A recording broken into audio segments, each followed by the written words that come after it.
त्रेता युग, द्वापर युग और अब कलयुग। जी हाँ, जी नहीं, ये कलयुग है।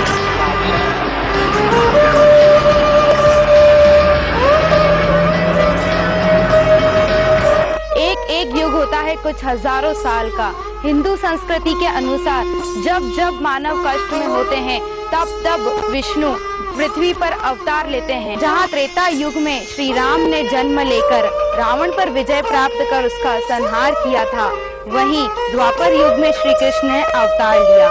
पिता का वचन निभाकर श्री राम ने वनवास को भोगना उचित समझा, वहीं श्री कृष्ण ने पैदा होते ही अपना माता पिता का त्याग किया।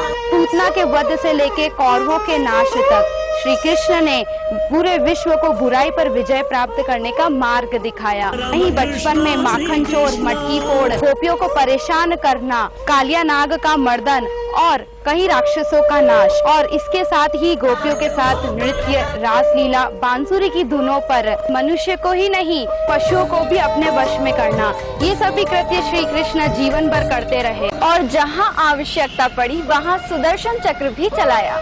श्री कृष्ण के जीवन काल से यदि आप कुछ सीख प्राप्त करने के जिज्ञासु हो तो श्री कृष्ण की जीवन गति को बारीकी से देखना व समझना होगा। श्री कृष्ण ने कूटनीति और राजनीति तो सिखाने का प्रयास किया ही था, साथ ही गीता जैसे ग्रंथ जिसमें जीवन के सभी तार व क्रियाएं समाहित है विश्व को दिया। भक्त शिरोमणि मीरा को भक्ति दी, वही गोवर्धन पर्वत अपनी उंगली पर उठाकर अपनी शक्ति का परिचय भी दिया। बचपन की शरारतें, माखन चोरी करना, कहीं बैठकर चौसर खेलना तो कहीं सुदामा जैसे गरीब व्यक्ति को अपना मित्र बनाना, युद्ध करना व करवाना और मौका पड़ने पर रण क्षेत्र को छोड़कर भाग आना।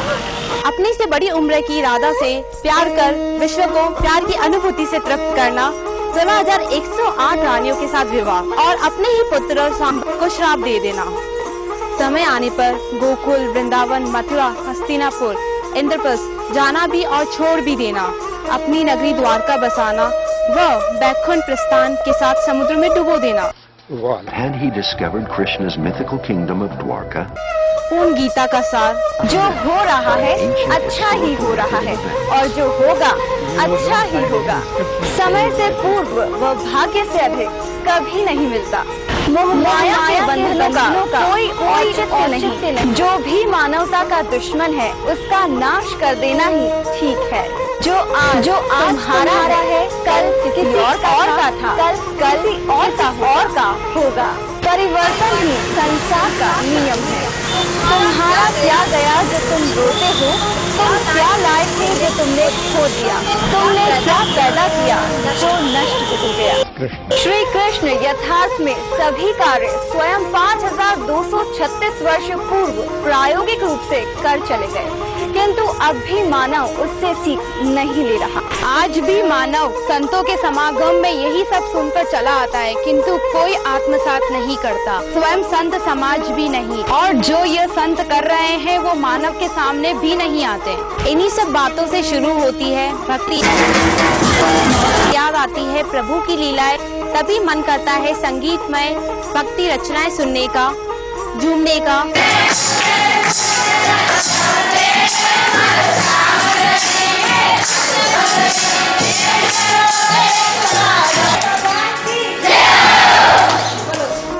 ताकि इसी बहाने से कुछ समय तक तन और मन हमारी चेतना सहित प्रभु के पास इस शरीर मोह माया को छोड़कर रह सके।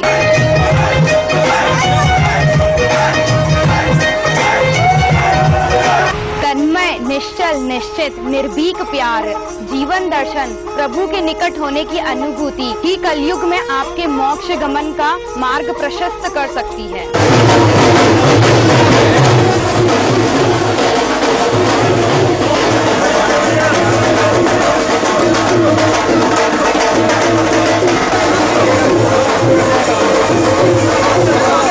श्री कृष्ण की विभिन्न रूपों की पूजा की जाती है। बाल्यकाल श्रीनाथ जी,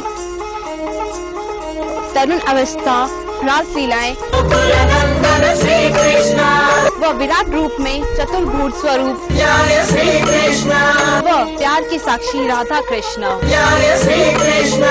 ये हमारा सौभाग्य है कि गोकुल, मथुरा, वृंदावन को छोड़कर काफी समय तक मेवाड़ में रहे श्री कृष्ण और उसके पश्चात द्वारका एवं पुनः Baikunth. यशोदवत्सल Shri Krishna, यशोदवत्सल Shri Krishna.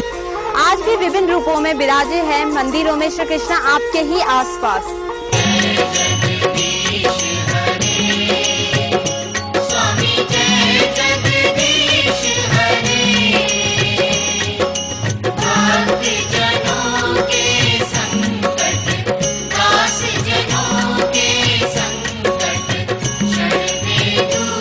Live in Dwarka with Krishna. So everybody who is a devotee of Krishna is in search of a Dwarka.